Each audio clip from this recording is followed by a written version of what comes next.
A deadly plan was drawn up by the Chinese military to destroy the U.S. aircraft carrier. At exactly 7:42 a.m. local time on July 12, 2025, 3 Chinese Y-20 transport aircraft suddenly attacked the USS Gerald R. Ford carrier strike group. They flew in camouflage over international waters near Guam, appearing to all surveillance systems as harmless cargo planes. What no one in the U.S.Carrier strike group knew was that for the past 31 minutes, those planes had been silently deploying dozens of radar-evading drones spread across the sky like invisible ghosts mapping the every movement of the U.S. fleet below. It was a clear morning. No clouds, no warnings, just routine operations in the Philippine Sea.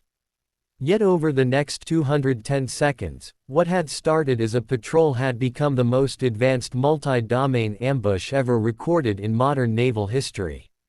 A seemingly routine combat operation would become one of the most important turning points of the war. And a moment that would bring the world one step closer to a global war. At high altitude, 3 Chinese Y-20 transport aircraft entered international airspace, broadcasting standard civilian transponder codes to U.S. satellites and radar. They appeared harmless. Cargo aircraft flying routine lanes. But what they carried changed the calculus of war. Moments later, from their open bays, a swarm of unmanned stealth drones was released. Nearly 100 of them shaped like manta rays encoded in radar-absorbing material. They glided silently toward the USS Gerald R. Ford carrier strike group hundreds of miles east of Guam. At sea level, another wave approached. 4 H-6K bombers flying nap of the Earth deployed modified buoys carrying electronic warfare pods. These pods created a blinding wall of jamming across the electromagnetic spectrum, disrupting radar and satellite links within a 60-mile radius. This was not a traditional assault. It was an electronic ambush, surgically precise and deliberately confusing. Then the main strike force arrived. 16 J-16 fighters concealed by the interference cloud descended from medium altitude and launched YJ-91 anti-radiation missiles aiming directly at the fleet's outer air defense systems. These were not random attacks. They were calculated to blind the American fleet before any reaction could be made from above and below. The assault was executed in a vertical pincer. Stealth drones diving from altitude. Missiles roaring just meters above the waves.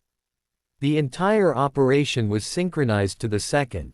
Each wave layered with another, forcing the American defense grid to split its attention in all directions. For 220 seconds, the skies above the Philippine Sea turned into a chaotic theater of speed, shadows, and noise. The Chinese strike force had executed something the world had never seen before. A multi-domain saturation strike using decoys, drones, stealth, and cyber warfare all in one package. No speech, no announcement, just a staged attack. China wants to create surprise. Watch the lightning-fast reaction of the most powerful defense system on the planet. And support us by liking, subscribing, and leaving your thoughts in the comments. In the chaos unleashed by China's precision strike, the U.S. fleet had just seconds to react. But it didn't need more because the system had already seen it coming. Aboard the USS Princeton, Aegis combat system lit up like a command center at DEFCON 1. As Chinese jammers blanketed the spectrum, E-2D Hawkeye early warning aircraft, already airborne, switched to low-frequency radar, slicing through the electronic interference like a knife through fog. Within seconds, targets were acquired. Data from Hawkeye's radar fed into the Cooperative Engagement Capability (CEC) network, instantly updating the fire control systems of every ship in the strike group. The fleet's outer shell roared to life. From the USS Chancellorsville, 8 SM-6 interceptors launched vertically, arcing high before tilting to lock onto incoming missiles. Simultaneously, CRAM-CIWS batteries spun up, tracking low-flying drones with blistering speed. The air lit with contrails, tracers, and fire. Further out, FA-18 Super Hornets, already on routine patrol, received data link target cues and dove straight into the drone cloud, unleashing AM-120 AMRA-AMs with surgical precision. Swarms of Chinese stealth drones were shredded mid-air before reaching the carrier's perimeter. On deck, the USS Gerald R. Ford's combat center switched to full strike readiness. Crew sealed blast doors. Damage control teams took position. But the line was already holding. The multi-layered defense web, a wax in the sky, Aegis at sea, jet fighters in the air, and automated gun systems on deck had performed flawlessly under pressure. One Chinese missile slipped through and struck the USS Chancellorsville, damaging its radar mast. But every other projectile and drone was neutralized before impact. It wasn't just luck. It was design. Years of investment in worked warfare, layered defense, and rapid react munitions had paid off in mere moments. Even under the cloak of jamming, deception, and saturation, American systems spoke to each other in real time, adapting, locking on, and eliminating threats with terrifying efficiency. Beijing had intended to stun. Instead, they found themselves staring at a fleet that not only survived, but was already preparing to strike back. Are you still following me? Good, because next is when America shows the world the true power of weapons and technology. At 0811 a.m., just 29 minutes after the first Chinese drone crossed the horizon, the strike group's battle order shifted from defense to retribution. Inside the Combat Direction Center of USS Gerald R. Ford, a red light pulsed above the operations map. Strike authorization confirmed. Washington had given the green light. What followed wasn't a counterattack. It was a coordinated multi-domain retaliation the likes of which had never been seen in Pacific waters. First to rise were the F-35C Lightning IIs, 24 of them launched in under 6 minutes. Their vertical takeoff synchronized by the Ford's electromagnetic catapults. Invisible to radar, they flew in delta formation, hugging sea level before breaking into 3 flanks. Air superiority, deep strike, and jamming escort. Close behind, FA-18 Super Hornets roared skyward in pairs, loaded with AGM-158 JASSM-er precision cruise missiles. Each jet carried a payload that could punch through reinforced bunkers from over 500 meters away. But the sky was only one part of the response. From the USS Zumwalt, 80 nautical miles to the east, advanced electromagnetic rail guns, once considered experimental, fired kinetic projectiles at hypersonic speeds toward coastal radar stations on Hainan Island. Traveling at over Mach 7, the tungsten rods needed no explosives. Their impact alone was devastating. Meanwhile, 6 MQ-9 Reaper drones flew at 45,000 feet, scanning Chinese radar sites and electronic signatures linked to satellites and F-35C data streams. They provided real-time battlefield vision. Every missile, every radar dome, every command center was marked. Then came the missiles from 3 Arleigh Burke-class destroyers. 28 Tomahawk Block 5 cruise missiles shot into the sky in near unison, each twisted mid-air before diving into sea-hugging trajectories programmed with digital scene-matching DSMAC guidance. They would hit their targets from over 1,000 miles with less than 3 meters deviation. Target coordinates included the Longtian Air Base in Fujian, source of the J-16 attackers, a radar complex near Ling Shui, Hainan Island. Several military fuel depots and satellite uplink stations on the southeast coast. At sea level, EA-18G Growler electronic warfare jets began jamming Chinese comms while U.S. Navy P-8A Poseidon patrol aircraft locked in on enemy submarines surfacing from nearby bases. It was no longer a battle.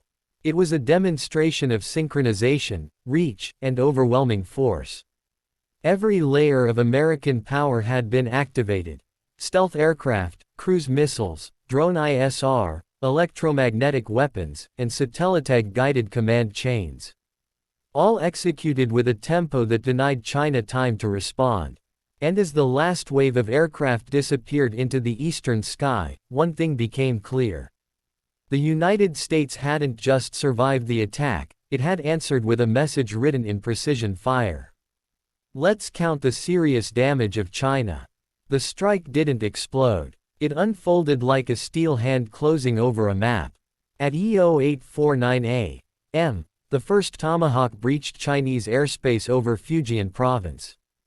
It was flying just 50 feet above the ground, dodging hills, trees, and radar beams. The guidance system wasn't looking for coordinates. It was looking for scenes matching every mountain curve, every coastal contour like a machine that remembered the Earth. It struck Hangar C at Long Tien Air Base, slicing through the roof and detonating with surgical violence. Inside were 6 J-20 stealth fighters still on standby alert. When the flames cleared, the hangar was just twisted rebar and molten steel. 27 seconds later, a tungsten rod from a Zumwalt-class railgun pierced the underground command bunker of the same facility. Not exploded, pierced. Concrete didn't shatter. It imploded, folding downward like a crushed lung. On Hainan Island, a satellite uplink station, vital for real-time battlefield coordination, simply ceased to transmit. From orbit, U.S. satellites watched it blink out like a light going off in the dark. By 9:07 a.m., the Chinese Southern Theater Command had lost 37 fighter aircraft, J-20, J-16, and JH-7, either destroyed or grounded beyond repair. 8 military fuel tanks engulfed in fireballs visible from space. 2 hardened command centers now nothing more than scorched concrete shells. An estimated 400 personnel, some killed, many injured, others cut off from Central Command and wandering blind inside disabled bases. There was no dramatic scream, no visible collapse, just sudden radio silence. One Chinese colonel, trapped beneath the rubble of a shattered radar tower, managed to send one last encrypted transmission.